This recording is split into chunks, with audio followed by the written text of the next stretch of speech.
Hello दोस्तों, नमस्कार। आपके अपने YouTube channel astro and palmistry में आप सभी का बहुत बहुत स्वागत है।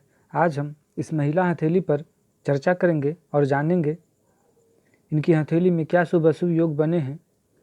तो वीडियो शुरू करने से पहले यदि आप हमारे चैनल में नए हैं तो वीडियो को लाइक करें, चैनल को सब्सक्राइब करें ताकि ऐसी महत्वपूर्ण जानकारी आप सभी तक मिलती रहे। तो चलिए शुरू करते हैं। जब हम इनकी हृदय रेखा को देखेंगे तो शनि क्षेत्र पर आकर रुक गई है। इसमें से आपको कोई भी शाखा निकलती हुई नहीं दिखाई पड़ेगी। तो ऐसे लोग एकांकी जीवन जीना पसंद करते हैं। ऐसे लोगों के मित्र भी अधिक नहीं होते। परिवार वालों से भी ऐसे लोग जरा भिन्न रहना पसंद करते हैं। कुल मिलाकर ऐसे लोगों को अकेले रहना ही आनंद आता है। प्रेम में ऐसे लोगों को ज़्यादा विश्वास नहीं होता है। ऐसे लोग अपने कार्य पर ही ज़्यादा ध्यान देते हैं। ऐसे लोग घूमने फिरने के शौकीन भी नहीं होते हैं। वहीं जब हम इनकी मस्तिष्क रेखा को देखेंगे तो मस्तिष्क रेखा भी कई बार अपना स्थान बदलते हुए आगे की ओर बढ़ी हुई है। हालांकि ज़्यादा लंबी नहीं है किंतु समान रूप से ठीक है। बौद्धिक क्षमता अच्छी है।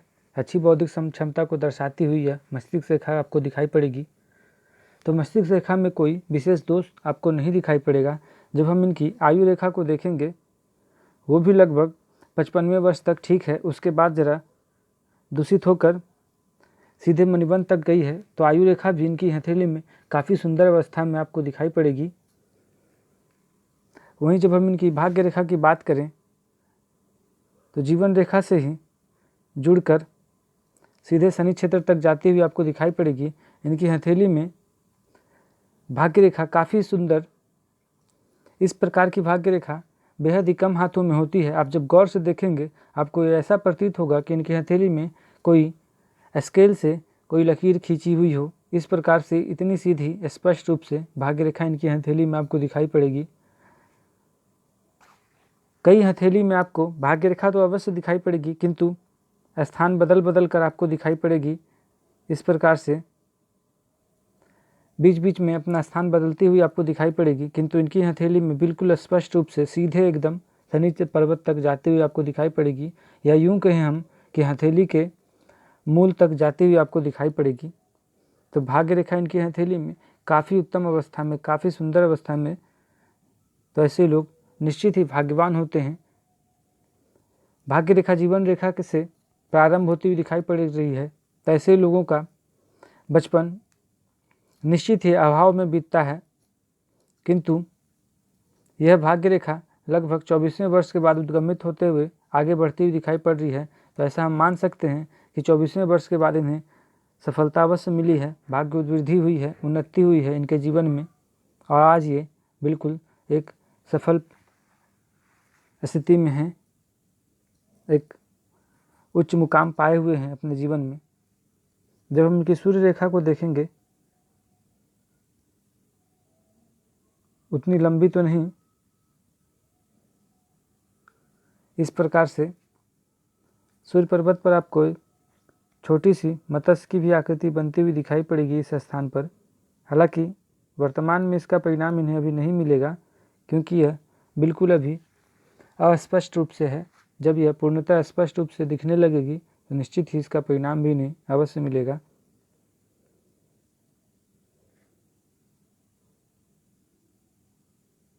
इस प्रकार से धन त्रिकोण का भी निर्माण इनकी हथेली में होता हुआ आपको दिखाई पड़ेगा। आप जब गौर से देखेंगे तो इस स्थान से धन त्रिकोण का निर्माण होता हुआ स्पष्ट रूप से आपको दिखाई पड़ेगा। हथेली काफ़ी साफ सुथरी है, कोई विशेष रेखाओं का एक दूसरे को काटना ऐसा इनकी हथेली में नहीं दिखाई पड़ रहा है। तो हथेली काफ़ी सुंदर अवस्था में है। इस प्रकार का धन त्रिकोण का निर्माण होना बेहद ही शुभ होता है धन को लेकर। ऐसे लोगों के पास आजीवन धन का आगमन होता रहता है। धन के लिए ऐसे लोगों को चिंता नहीं होती है। वहीं जब केतु पर्वत को आप देखेंगे बिल्कुल स्पष्ट रूप से आपको इतनी बड़ी त्रिभुज का निर्माण होता हुआ दिखाई पड़ेगा। बेहद ही कम हाथों में इतनी बड़ी त्रिभुज का निर्माण होता है। मणिबंध से जब यह स्पर्श हो जाए तो निश्चित ही व्यक्ति काफ़ी धनवान होता है। धन को लेकर ऐसे लोगों को कोई समस्या ही नहीं होती। विशेषकर 40वें वर्ष के बाद 42वें वर्ष के बाद ऐसे लोगों का धन और ज़्यादा विख्यात होता है और ऐसे लोगों का बुढ़ापा बेहद ही सुखमय हो जाता है। वहीं जब हम इनकी पर्वतों को देखेंगे तो गुरु की स्थिति उतनी शुभ आपको नहीं दिखाई पड़ेगी। कारण आप देखें, इस स्थान पर आपको इससे पूर्व आप देखेंगे तो गुरु की स्थिति बिल्कुल अविकसित अवस्था में नजर आएगी। गुरु पर्वत का अभाव आपको दिखाई पड़ेगा। इसका झुकाव शनि की ओर है। तो जरा ऐसे लोग एकांकी जीवन पसंद करते हैं, अकेले रहना पसंद करते हैं। आलस भी ऐसे लोगों में आ जाता है। और जब गौर से आपको देखेंगे तो इस प्रकार से छोटी छोटी बारीक रेखा भी गुरु पर्वत पर आपको इस प्रकार से पतली पतली बारीक रेखा आपको दिखाई पड़ेगी। तो ऐसे लोगों में जरा अहम की भावना, अहंकार की भावना अत्यधिक हो जाती है। वहीं जब मंगल का संयोग हो जाए तो ऐसे लोग निश्चित ही क्रोधी स्वभाव के हो जाते हैं। इस पर हम और विस्तार से चर्चा करेंगे। वहीं जब हम इनकी शनि पर्वत को देखेंगे, काफ़ी सुंदर अवस्था में भाग्य रेखा पे देखें इस प्रकार से कई रेखा ऊपर उठती हुई आपको दिखाई पड़ेगी। निश्चित ही भाग्य की वृद्धि ऐसे रेखा कराती है। और शनि पर्वत बिल्कुल अपने अक्ष पर आपको दिखाई पड़ेंगे। बिल्कुल उच्च अवस्था शनि की ऐसी ही होती है। सूर्य की स्थिति भी काफ़ी सुंदर, झुकाव शनि की ओर है। पैतृक संपत्ति अवश्य ऐसे लोगों को मिलता है। पैतृक संपत्ति से लाभ अवश्य ऐसे लोगों को मिलता है। बुध की स्थिति भी काफ़ी उत्तम, बुध की स्थिति काफ़ी विस्तार लिए हुए आपके उनकी हथेली में दिखाई पड़ेगी। तो बुध की स्थिति भी इनकी हथेली में काफ़ी सुंदर अवस्था में है। यह स्वावलंबी महिला हैं, नौकरी करती हैं और एक अच्छे पद पर हैं। वहीं जब हम इनकी मंगल क्षेत्र को देखेंगे, काफ़ी सुंदर, इस प्रकार की मंगल काफ़ी कम हाथों में होती है।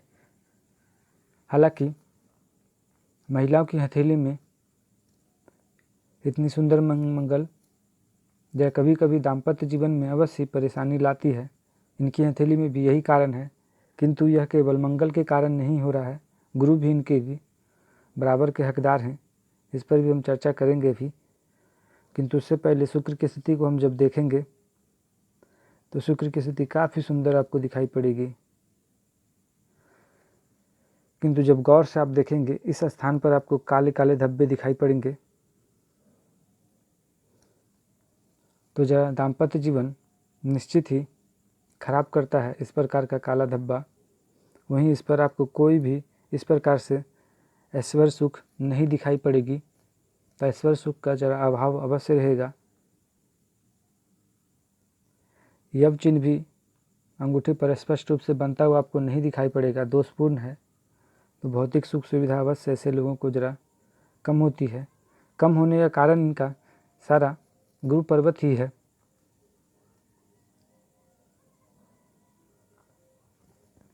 वैसे तो चंद्र पर्वत काफ़ी सुंदर है, स्वास्थ्य अवश्य अच्छा रहेगा, मानसिक रूप से भी यह स्वस्थ हैं। किंतु जरा आप देखेंगे ये भी काफ़ी विस्तार लिए हुए आपको दिखाई पड़ेंगे। तो तनाव की स्थिति भी अवश्य आए दिन बनी रहती है ऐसे लोगों में। हालांकि इस पर कोई भी आपको दोषपूर्ण रेखा नहीं दिखाई पड़ेगी, किंतु चंद्र का अत्यधिक विकसित होना इस बात का घोतक है कि व्यक्ति अवश्य आवश्यकता से अधिक क्रोध से के कारण ऐसे लोगों को मानसिक तनाव की स्थिति बनी रहती है। राहु क्षेत्र अविकसित अवस्था में दिखाई पड़ेंगे आपको, काफ़ी गड्ढा यहाँ पर आपको दिखाई पड़ेगा। हालांकि महिलाओं में राहु अगर अविकसित भी हैं तो कोई विशेष प्रभाव नहीं होता है। इनकी हथेली में भी इसका कोई विशेष प्रभाव नहीं है। कारण कि केतु इनकी हथेली में काफ़ी सुंदर अवस्था में है, मंगल की स्थिति काफ़ी सुंदर है। जब मंगल और राहु दोनों का मिलन हो जाए, संयोग बन जाए, तो जीवन में अवश्य ही उथल पुथल आता है। किंतु दोनों में से यदि एक भी कोई अच्छी अवस्था में है तो निश्चित ही बैलेंस हो जाता है। यही है इनकी हथेली में भी। राहु की स्थिति तो उतनी अच्छी नहीं है, किंतु मंगल की स्थिति इनकी हथेली में काफ़ी सुंदर अवस्था में है। राहु पर आपको कोई दोषपूर्ण रेखा नहीं दिखाई पड़ेगी, ये एक अच्छी बात है। अब हम इनकी समस्या को देख लेते हैं। दाम्पत्य जीवन में काफ़ी परेशान है दाम्पत्य जीवन से। इसका कारण आप देखें, एक तो गुरु पर्वत अविकसित होना,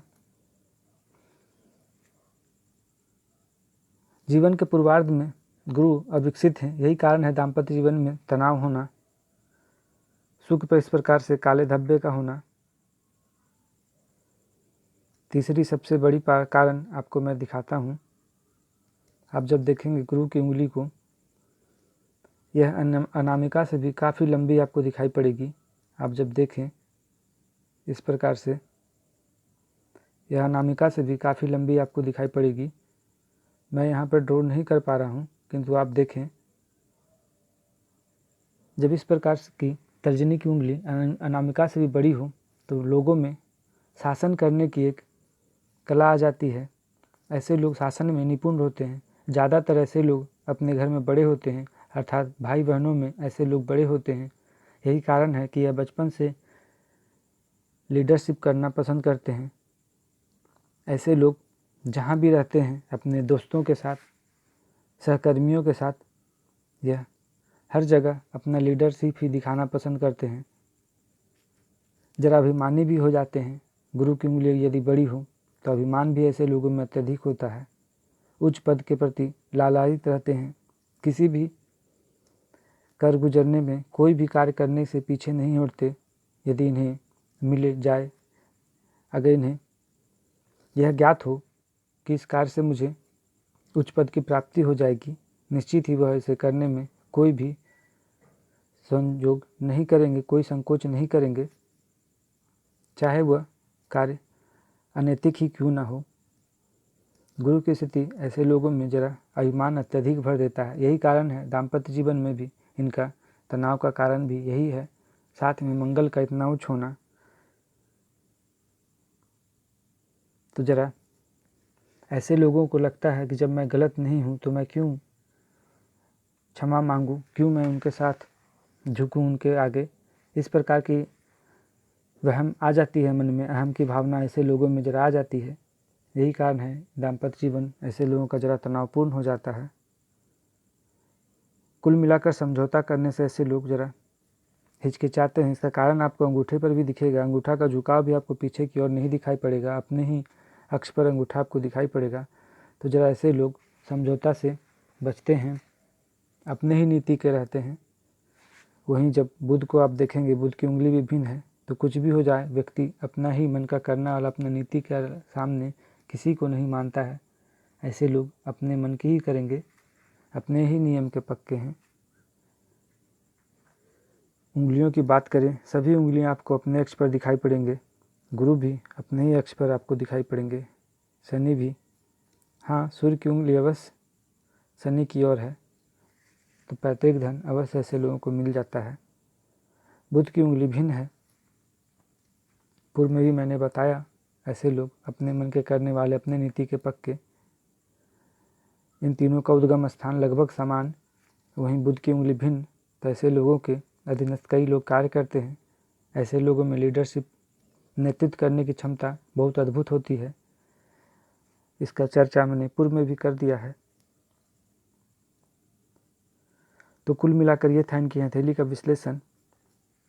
आज यहीं तक, हम फिर मिलेंगे किसी अन्य वीडियो में। तब तक के लिए नमस्कार। वीडियो अगर पसंद आया हो तो चैनल को लाइक करें, सब्सक्राइब करें। धन्यवाद।